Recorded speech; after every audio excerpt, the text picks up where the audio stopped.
연수가 정해져 있는 우리 인생에서 가급적이면 밝고 맑고 아름다운 얘기만 하면 얼마나 좋을까요? 저도 마찬가지입니다. 그러나 하나님께서 주시는 감동은 다를 때가 있습니다. 죄에 대해서, 의에 대해서, 심판에 대해서 세상을 책망해야 될 때도 있죠. 그러나 내가 너희에게 실상을 말하노니 내가 떠나가는 것이 너희에게 유익이라. 내가 떠나가지 아니하면 보혜사가 너희에게로 오시지 아니할 것이요. 가면 내가 그를 너희에게로 보내리니 그가 와서 죄에 대하여 의에 대하여 심판에 대하여 세상을 책망하시리라. 제가 예를 하나 들어보겠습니다.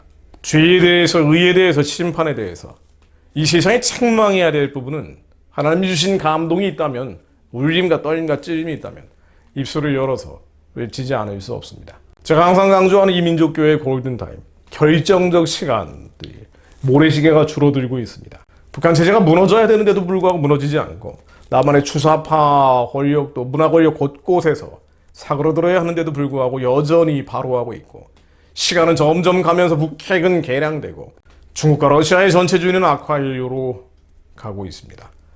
결정적 시간에 북한의 우상숭배 체제가 무너지고 평화적으로 무너질 수 있도록 한국교회가 큰 목소리를 내어 외쳐야 될 때가 바로 지금이죠. 그런데 정말 기도하는 분들, 하나님을 사랑하며 예수님과 성령님을 두려워하면서 기도하는 분들이 방향을 잘 못 잡고 있고 엉뚱한 이야기를 하시는 경우가 많습니다. 북한 체제가 무너져야 되는데 그 기도는 안 하고 전혀 다른 일들을 하고 있는 모습들을 자주 관찰하게 됩니다. 근데 왜 이런가 하고 들여다보면은요, 사람을 따라가기 때문이죠. 그분들이 존경하던 신실한 성도들이 존경하는 목회자들을 따라갑니다. 맹목적으로 따라갑니다. 근데 이분들도 사람이거든요. 잘못 갈 수 있는 거예요. 하나님을 따라가야 되는데 사람을 따라가서는 안 되거든요. 제가 예를 한번 들어보겠습니다. 이분은 외국의 아주 유명한 목회자입니다. 역시 실명은 거명하지 않겠습니다. 사람을 상하게 하고 싶지 않기 때문입니다. 제가 이분이 이 유명한 외국의 사역자, 북한 문제, 통일 문제 정말 많이 얘기하세요. 한국 교회에 참 많은 영향을, 정말 많은 영향을 미치는 분이에요. 이분이 북한 통일 문제를 얘기 많이 하고 또 이런 쪽으로 집회를 하시는 경우도 많은데요. 자, 이분의 설교 내용을 제가 잠깐만 인용해 보겠습니다. 지금은 북한과 이민족을 위해 기도해야 할 때입니다. 통일이 다가오고 있기 때문입니다. 좋은 얘기죠. 통일이 다가오고 있다. 또 이렇게 얘기합니다. 러시아의 개혁과 개방, 동서 독일의 통일을 통해 하나님의 음성을 들어야 합니다.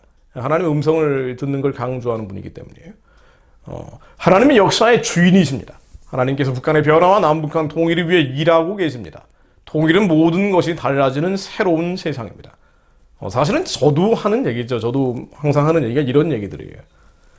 그런데 통일이 다가오고 있다는 낭만적인 이야기를 하기는 하는데, 독일 통일과 러시아의 개혁 개방이 하나님이 역사 속에서 역사하시는 하나의 상징적인 조짐이다 라는 이야기를 하긴 하는데요. 뭔가 찜찜합니다. 뭔가 좀 캥기는 구석이 많아집니다. 자, 그래서 이분 설교를 조금 더 인용해보면 이렇게 얘기합니다. 겸손으로, 자, 구체적인 행동 강령, 액션 플랜을 얘기하는 거예요. 통일이 다가오고 있기 때문에 무엇을 해야 되느냐, 이런 제안을 합니다. 겸손으로 민족과 세상을 섬겨야 합니다. 세상과 반대 정신으로 그들을 섬겨야 합니다. 북한을 얘기하는 거죠. 그러면서 이렇게 첨언합니다. 북한을 용서하고 섬겨야 합니다. 남한의 입장이나 북한만의 시각이 아니라 남북한을 다 품는 것이 하나님께서 우리를 위해 일하시게 하는 방법입니다. 새로운 한국으로 가야 합니다. 사실 이분 말씀만 듣고 보면은요, 특별히 문제가 될 거는 없어 보이기도 해요. 자, 그런데 정작 문제가 되는 부분들은 어떤 건고 하니, 북한을 용서하고 섬겨야 된다, 이해해야 된다, 사랑해야 된다. 자, 이 부분을 행동 강령, 액션 플랜으로 강조를 하는 과정에서 많은 한국인 제자들이 있거든요. 외국인 사역자로 한국에 큰 영향을 미치는 분이기 때문에 예전부터, 나이가 상당히 있으신 분이니까요. 예전부터 많은 한국인 제자들이 있습니다. 근데 이 한국인 제자들, 목회자들이죠. 근데 정말 적지 않은 이들이 운동권 출신들이에요. 예전에 추사파 운동한 사람들도 있을 거예요. 그리고 목사가 된 사람들. 이 사람들이 외국인 사역자 밑에 많이 80년대부터 모였죠. 왜냐면 이런 외국인 사역자들이 자신의 방패, 방파제 역할을 해주는 경우가 많았기 때문입니다. 자, 이분도 마찬가지입니다. 운동권 출신의 목회자들이 주변에 많이 있는 것으로 보여집니다. 그러다 보니 이 외국인 사역자는 형제를 용서해라, 섬겨야 된다, 포용해야 된다는 막연한 얘기들을 하고요. 이런 형제 용서, 섬김, 포용의 논리 아래 운동권 출신의 한국인 제자 목회자들은 더 구체적인 행동 강령 액션 플랜들을 성도들에게 제시하는 거예요. 희비성 태양신 신격화 체제가 무너지는 것이 아니라 이 체제를 사랑해야 된다, 용서해야 된다, 품어야 된다는 논리로 발전을 시키더라고요. 그래서 이 정권을 사랑해야 될 원수요, 형제요, 이웃으로 봅니다. 이 정권을 용서하고 화해하고 연합해야 된다는 논리로 진행을 시킵니다.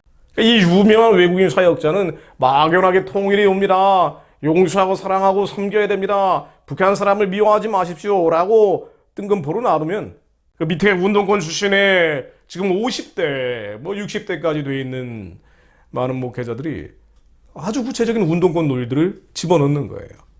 그래서 남한 체제도 북한 체제도 아닌 연방제 통일로 진행시켜야 된다라는 구체적인 주장들을 하죠. 이분 제자들은 그러고 있어요.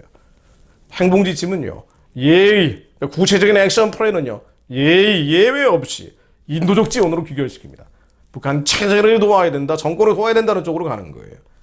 그래서 빵공장, 국수공장, 평양에 대학 짓고 병원 짓고 이런 쪽으로 진행을 시킵니다. 그리고 북한을 붕괴해야 된다라고 얘기하는 사람들은 극우 수구 꼴통인 것처럼 폄훼를 합니다. 자, 그런데 이런 논리들이 한국 교회에 굉장히 많은 영향을 미치게 된 거예요. 북한 선교를 사실 이쪽에서 이런 선교단체들이 선점하기 시작했거든요. 자, 그러다 보니 북한 선교하면은 이런 논리를 가진 사람들이 말씀을 전합니다. 강력한 생태계를 만들고 있죠. 그러다 보니 성도들도 너무 좋거든요. 듣기 좋아요. 용서, 화해, 사랑만 얘기하고 있으니까. 너무 아름답고 북한 얘기가 나와도 뭔가 부수고 무너뜨리고 깨지고 이런 게 아니라 저는 그렇게 얘기하잖아요. 영적 전쟁을 해야 된다고 말하지 않습니까? 근데 그게 아니라 다 용서하고 사랑하고 품어야 된다고 너무나 평화롭고 사랑스럽고 아름다운 단어들만 얘기하니까 귀에 쏙쏙 들어오는 거예요. 그래서 정말 기도하는 분들, 기도하는 성도들도 이런 논리를 듣고 무력해지는 겁니다. 무기력증에 빠져버려요. 빨리 북한 우상체제가 무너지도록 선포하고 외치고 기도해야 될 때 잘 되겠지. 하나님이 통일 주실 텐데. 복음 통일은 멀지 않았어. 바로 눈앞에 있어. 바로 문 밖에 있는 거야. 그리고 우리는 저들을 미워했던 죄를 회개해야 돼. 김정은을 사랑하고 품어야 돼. 이런 얘기만 하고 있단 말이죠. 막연히 오는 것처럼. 핵무기는 계속 개량되는데. 주사파들은 더욱 창궐하고 있는데. 국민의힘은 깡통을 차고 있는데. 이재명 같은 사람이 민주당의 당대표가 됐는데도 불구하고 말이죠. 뭔가 다 잘 될 거야. 이게 하나님의 음성이라고 주장하는 겁니다. 자, 왜 이런 일이 벌어지는지 제가 몇 가지만 지적하고 기도하려고 합니다.